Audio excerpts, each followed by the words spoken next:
L'any 1745, Alexandre Vassilini va néixer a Mur. Ell va ser un capità mercant i hisendat que es va fer ric, es va enriquir amb el comerç amb el nord d'Àfrica, concretament en Tunis i Alger, per la qüestió dels cereals.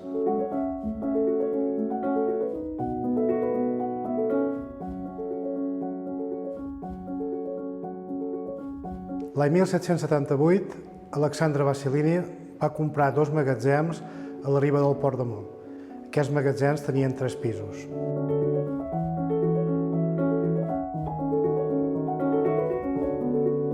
L'any 1785, juntament amb el capità Escudero, va aconseguir que es firmés un tractat de pau amb Alger a favor de la corona espanyola, el que va afavorir el comerç. Per aquest motiu, l'any 1786 va ser anomenat comissari de guerra. A partir de l'any 1788, Alexandre Vassilini inverteix en sínies, horts, vinyes i terres de conreu. Els horts, sínies i camps de cultiu li proporcionen excedents de fruites, verdures i cereals que aprofitarà per vendre a les esquadres que es troben en el Port de Mur en aquells moments.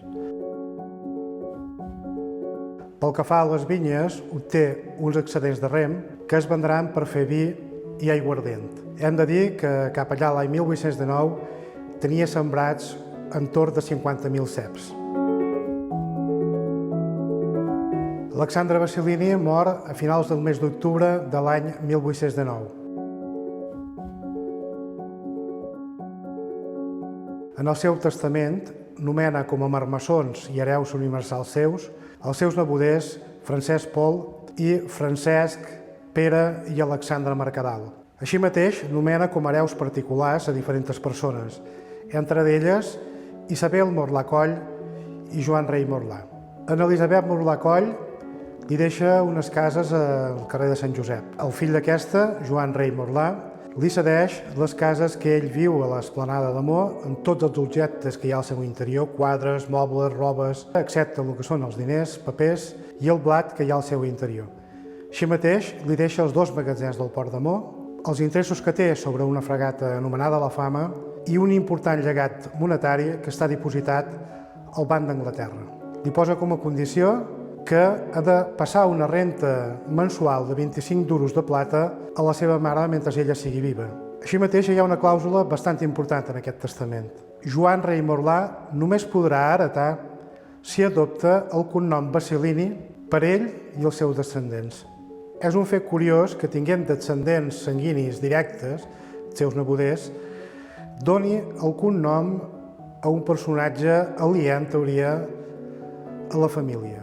Una possible explicació per a aquest fet podria ser que Isabel Morlà Coll, que és filla de pares desconeguts, fos una filla il·legítima d'Alexandre Vassilini. Seria una manera, per banda d'aquest personatge, de reconèixer la seva filla i els seus descendents, donant la seva part de la seva fortuna i el seu nom a el que seria el seu net major. En una entrada del diari del Capità Roca del mes d'agost de l'any 1821 trobem una referència a l'entrada d'un vaixell que ens diu que és d'un net de Vassilini. Aquest vaixell és el Brick Alexandro, que va capitanejat per Jacinto Rei Morlà, germà de Joan Rei Morlà, que a partir de l'any 1819 Vassilini. Joan Rei Morlà va néixer a Mur l'any 1792 i és fill de Jacinto Rei Poli, capità mercant i corsari, i d'Isabel Morlà Coll, tal com hem dit, filla de pares desconeguts. Adoptarà el llinatge de Vassilini a partir de l'any 1819, quan accepta el llegat que li fa Alexandre Vassilini. Segurament va rebre una educació nàutica i es va dedicar a les activitats navilieres fins quasi bé a l'entrada de l'any 1830. Els seus germans, Jacint i Alexandre Rei Morlà, es van dedicar al comerç i eren capitans de vaixell. L'any 1821, Joan Vassilini es va casar amb Joana Seguí Vidal, filla del propietari de la possessió de Malbujanou, a la qual va tenir 9 fills, dels quals només 8 van arribar a la vida adulta. Fins l'any 1830, segurament la seva principal activitat econòmica seria el comerç, centrat, tal com el seu predecessor, en el comerç del blat. A partir de l'any 1835 deixa les seves activitats econòmiques comercials basades en la compraventa de cereals i passa a centrar-se en el préstec de diners i en la compra de terres. Quan ell va morir, l'any 1853, tenia vinyes a Gràcia, a Trapucó, a s'Alqueria Cremada i posseïa una petita estància en terres de Rafalet i el lloc de Miniparraix Petit. El mes de febrer de l'any 1830, a conseqüència d'unes fortes tempestes, part del penyal situats entre la plaça Miranda i la costa d'en Reiners van caure sobre els magatzems que estan en la seva part baixa. La família Bassellini va perdre un dels dos magatzems que tenia. El mes d'agost de l'any 1853, Joan Bassellini va morir sobtadament sense fer testament. Com a conseqüència, es va realitzar un inventari de les seves propietats i dels seus béns.